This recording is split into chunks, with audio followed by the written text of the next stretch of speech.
Hello and welcome. You're watching Left, Right and Centre. I am Vedant Agarwal. Our big focus on the show tonight. Well, top babus, prominent bureaucrats, even high-profile judges joining politics just days after quitting service. This is becoming more of a norm rather than the exception. Take the case of West Bengal. The TMC fielded senior IPS officer Prasoon Banerjee as its Lok Sabha candidate just a day after he took voluntary retirement. This is the whole of last week. The Trinamool has been attacking Justice Gangopadhyay for joining the BJP after he resigned as a Calcutta High Court judge. The trend of top officers joining politics is not a new one. From VK Pandian, Ranjan Gogoi to MS Gill, all powerful officers getting plump positions in government after retirement has been an old practice in Indian politics. Does this erode public trust in independent institutions? What about the bureaucrat's allegiance? Where does it lie? With the people or his political benefactor? On Left, Right and Centre tonight, we ask, with the rise of the Babu in politics, is public propriety in question? And joining me on the show tonight, I'm being joined by Priyanka Tebriwal, spokesperson of the BJP. Riju Datta of the Trinamool Congress is also with us. Rashid Kidwai, senior journalist, is also with me. And I'll also be joined by Yashovardhan Azad, former special director of the IB. Thanks very much for joining us on this very important debate. Going across to you first, Riju Datta. The whole of last week, a rattled Trinamool Congress has been criticizing the BJP, Left, Right and Centre for inducting Justice Gangopadhyay. And you yourself induct an IPS officer just hours after he resigns from service. Is this doublespeak? First of all, Vedant, I'll request you to read an article that was published on your channel itself. And let me give you some sinecures and some names. Ex-Justice Ranjan Gogoi, given a Rajya Sabha ticket from the president because he gave a decision in favor of the BJP. Justice Abdul Nazir, made governor of Andhra Pradesh. Justice Ashok Bhushan, chair of National Company Law Appellate Tribunal. Justice P. Satasivam, governor of Kerala. Why? Because he gave relief to Mr. Amit Shah in a murder case. So the question here is, who has saffronized the judiciary? Who? It is not any other party. It is the Bharatiya Janata Party. Has there been any judge in the history of this country where a Supreme Court has raised concern on? No. Supreme Court raised concern on Abhijit Ganguly, and there are more than 300 lawyers who have complained against him. That's a fair point. Can I finish? Let me finish. But how would you respond to those who would say that this is TMC's double speak and hypocrisy on some level? Because, you know, why do you criticize somebody for inducting a judge? You yourself are inducting a bureaucrat. Brilliant. Now let me finish first.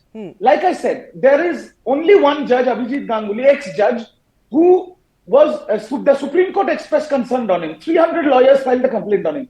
He has given, just see the judgments he has given, which is in public domain for the people to see, malified judgments. Let me say it in no uncertain terms.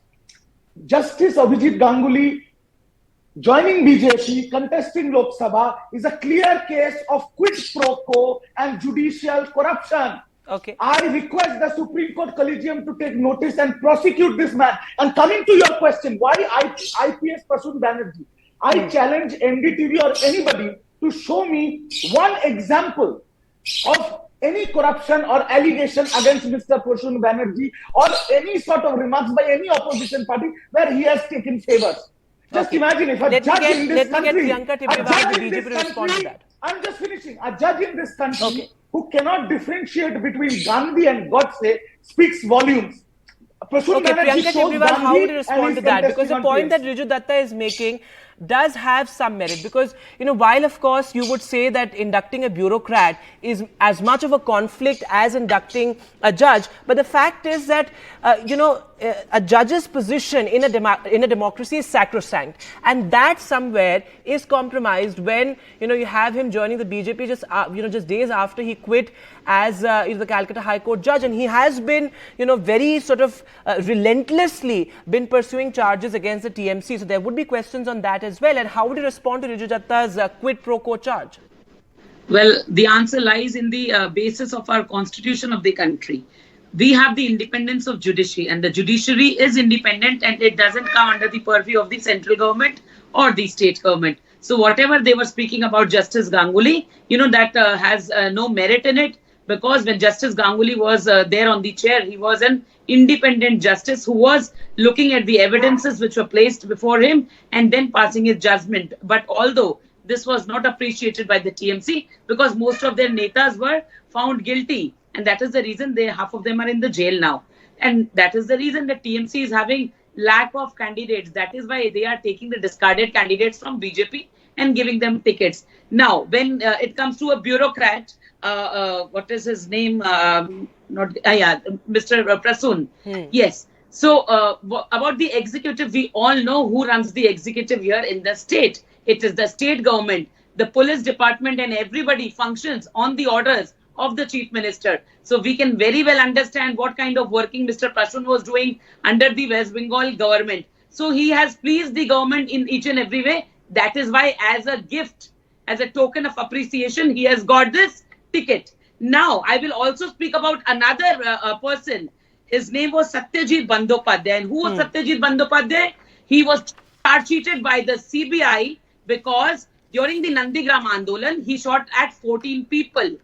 And later, Mamata Banerjee, who did the Nandigram Andolan, took this fellow in TMC. So you can very well understand how and Ms. when Tibrewal, and the where point they you use made the about the police. Bengal police force being compromised. There are allegations of, the Bengal police force being compromised. And Riju Datta, with a senior IPS officer joining the TMC, do you think that this sort of validates those allegations of how the state police force in Bengal is compromised, given the fact that you have the Sandesh Khali incident as well, on which the TMC government has already been facing so much backlash?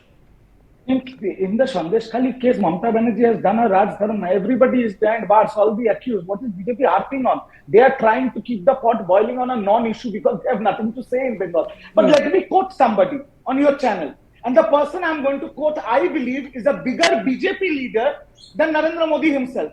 And he has said this on the floor of the parliament, and I quote verbatim: the desire of a post-retirement job influences pre-retirement judgments. It's a threat to the independence of the judiciary, and once it influences pre-retirement judgments, it adversely impacts the functioning of the judiciary itself. Who said this? Late Shri Arun Jaitley ji. Now Priyanka ji is saying that we are taking discards of BJP. Priyanka ji has forgotten that her boss, the leader of opposition in Bengal, Shubhendu Adhikari, is a discard of TMC. Okay, Priyanka Tibrewal, a quick response to that, and then I'll go to the other panelists. Priyanka Tibrewal, how would you respond to that? Because, this undermines public trust. I heard that. Now, firstly, let me remind my friend Riju Datta, brother, you are staying in a democracy. No Raj Dharma. Raj Dharma was meant for Rajas and Rajwadas. And that is the reason we say that you are an autocratic government and you don't believe in the democracy. We all know that a chief minister which we have here is a ladykin. We all know that. See, definitely, whatever he is saying, I would like to say one thing, that he has not yet been able to prove that why they were so against Justice Ganguly coming. Because this was the same Justice Ganguly who questioned the assets of Abhishek Banerjee. This was the same Justice Ganguly who said that from where so much of money is coming. And today they have given a proof of that. The way the entire rally, the procession was organized, the stage, where did so much of money come from? Mamata Banerjee said that they are, begging and pleading in front of the center. The terms of the campaign. Where is this money coming You're also framing the terms of the campaign in Bengal, because corruption, of course, is a huge issue there, and so is law and order. I'll come back to that, but let me go across to Mr. Yashovardhan Azad, listening very patiently. Mr. Azad, as a bureaucrat yourself, as a former bureaucrat, how do you see this rise of the Babu in politics? It's of course not a new trend. It has been, an old trend in Indian politics. But just the fact that it undermines public trust and propriety. How do you see this issue of propriety with, political parties across the board roping in top bureaucrats and high-profile judges even now? Well, let me say at the very outset that a judge is different from a bureaucrat. A judge, his ACR is not written by the government. Judges should never join the executive, because there are two different pillars of democracy. And it has been done by earlier governments. We had the earlier chief election commissioner who became a member of the Rajya Sabha. And there are many judges who have taken up a governorship which means virtually acting as the executive arm of the central government. You know, judges should have many, many avenues even after retirement, whether it's arbitration, whether it's tribunal, and they are very, very comfortable. And I think no judge should ever be allowed to join any political party. That's number one. Now, number two, as far as bureaucrats are concerned, which includes the cops, it is well known that a selected group of bureaucrats always work at the behest of the ruling government in the states or even in the center too. And definitely, if there is no reform in the police, there is no reform in the bureaucracy, there is no requisite autonomy for the civil services or the police, as you have seen abroad, then obviously this is going to happen. Earlier, when the Supreme Court was talking about the judges, when this issue was raised, and they said it's a question of individual conscience and morality. But mind you, what standards of morality we have seen in this country? Laws have been changed. Everything has been changed. In the case of bureaucrats, there must be a period of cooling off. In fact, there should be a period of cooling off of 3 to 5 years so that the josh and the umang which they have should actually die down. So my opinion is none of this is right unless, there are safeguards, and those safeguards need to be put. That's a very important distinction you make also, Mr. Yashovardhan Azad, that, judges are different from bureaucrats. And let me get in Priyanka Tibrewal's response quickly on that. Because, Priyanka Tibrewal, you may talk about bureaucrats, but, judges, as I said earlier as well, their position is sacrosanct. They have to be strictly non-partisan because of, because of the nature of their job. So, perhaps inducting judges in a political party really is not comparable to inducting bureaucrats.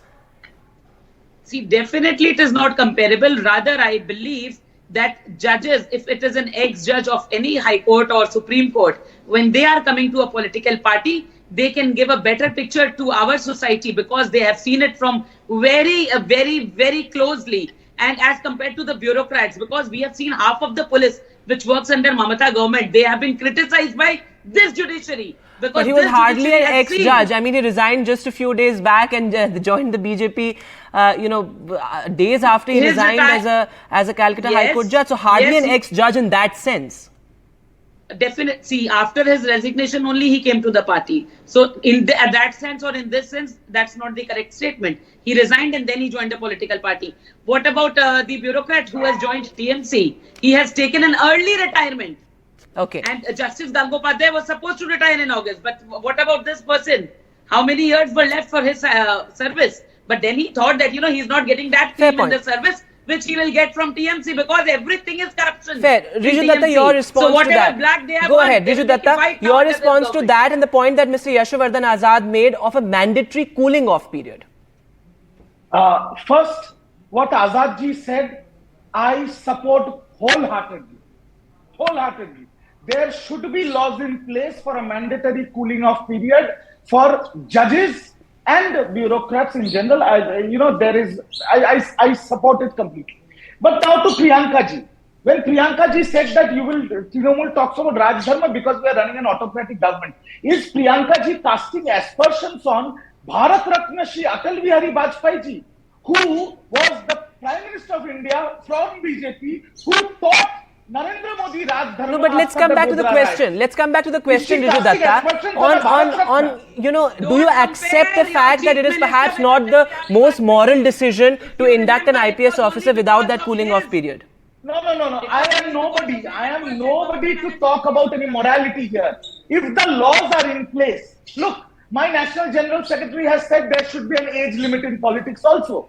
But there are no laws in place. As long as laws are not there, we cannot comment on it. But I will say this.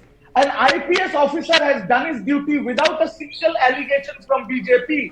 But a judge who has openly confessed in live press conference that before he resigned from the post of a judge, he was in touch with BJP. That is why I want to stress on the fact that it is a quid pro quo. He should be prosecuted by the Supreme Court Collegium because it is a clear case of judicial corruption. So what you are saying is that this is not illegal to induct bureaucrats because there are no laws in place, but perhaps not the most moral decision. Anyway, Rashid Kidwai, as we discussed earlier, this trend of, I'll come back to you, Ms. Tibrewal. Rashid Kidwai has been listening very patiently. Mr. Kidwai, this trend of, retired bureaucrats, senior rung officers joining politics is not a new one. In fact, it was a Congress that started this trend back in the 1980s with Justice Barul Islam, and that was sort of a rather contentious move. So how do you look at this? Because this happens across party lines, as I said. Thank you, Vedant. I think there are double standards on the part of political class. When Barul Islam was appointed, when all the other MSKs were appointed, the BJP was most critical, most vocal about, this irregularity and lack of, transparency and lack of propriety, etc. When it comes to their own, they have a very different standard, and they are equating, as Mr. Yashwardhan Azad has correctly pointed out, they're equating bureaucracy with the, judiciary. They are chalk and cheese. So there is no difference of it. There is, Mr. Yashwardhan Azad has also made a very pertinent point about cooling off period, which is there in several countries and societies. This kind of norm is there. But in this, Mr. Modi or his party or NDA would never try to, bring a bill or a legislation because it doesn't suit them. They want to, basically have an advantage which comes with this entire corrupt political system that we have. And it's ironical that in the past they had blamed the Congress. Now they are owning up the same thing. Yes. And therefore I'm saying real, hypocrisy. Remember, in Westminster model of parliamentary democracy, it is propriety that matters most. Britain does not even have a written constitution, but we have no respect for norms and conventions and propriety. And Lalu Yadav had once said, I've seen football ground, hockey ground, polo ground. What is this moral ground? Yes. This absence of this, sense of morality is most disturbing, and unfortunately the BJP is showcasing it. So, the fact is that, not just BJP, but across parties, we see this practice. And the sense that I'm getting is that, when it comes to real politics, such standards of morality perhaps are irrelevant. That is what, the sense is. Quick 30-second responses from all of you before I close the debate, starting with you, Mr. Riju Datta, on the fact that, ultimately public service is about public interest. Do you think in this sort of nexus between governments and bureaucracy, or political parties and bureaucracy, ultimately it's a taxpayer or the citizen that is betrayed? Quick 30-second responses from each of you. We have never seen this before in the country. From ED, CBI, income tax to all the independent constitutional bodies have been saffronized, have been used as toolkits of the BJP, which is extremely unfortunate. But I want to just raise the topic of Mr. Arun Goel. Under what circumstances did he resign 2 days or 3 days before the Lok Sabha is announced? And after the new ordinance passed by the BJP, now there are rumors that Sambit Patra can be the new election commissioner. Can you imagine the fate of this country? So all of that is in the realm of speculation. I'm completely running out of time. Ms. Tibrewal, your last remarks. Now, see who is talking. They who have been slammed on number of occasions when they took these orders to the Supreme Court, the orders passed by Justice Abhijit Ganguly, they were slammed for all of them by the Supreme Court, and now they are talking. See, their hands are stained in blood. And you see, they have been tainted by Sandesh Kali so much that they are so horrified they are not getting candidates. That is why in order to show their position, they are trying to show that, see, we are giving tickets to IPS. Now, why did they not give a ticket to Nusrat Jahan? That is the question. Okay, fine. Mr. Yashwardhan Azad, the last word to you. Democracy suffers when you have people jumping ship like this from their professions and joining politics. I mean, unless you make rules, and I agree with Riju Datta when he says that you have to make rules, because if there are no rules, these kind of things are going to keep happening. And it serves a ruling party as it serves some other states too. Right. And it's extremely unfortunate. Right. Thanks very much all for joining us on that very important debate there. So the onus somehow has to be on political parties themselves, and they must practice what they preach. That's all the time that we have on Left, Right and Centre tonight. From all of us here, goodbye.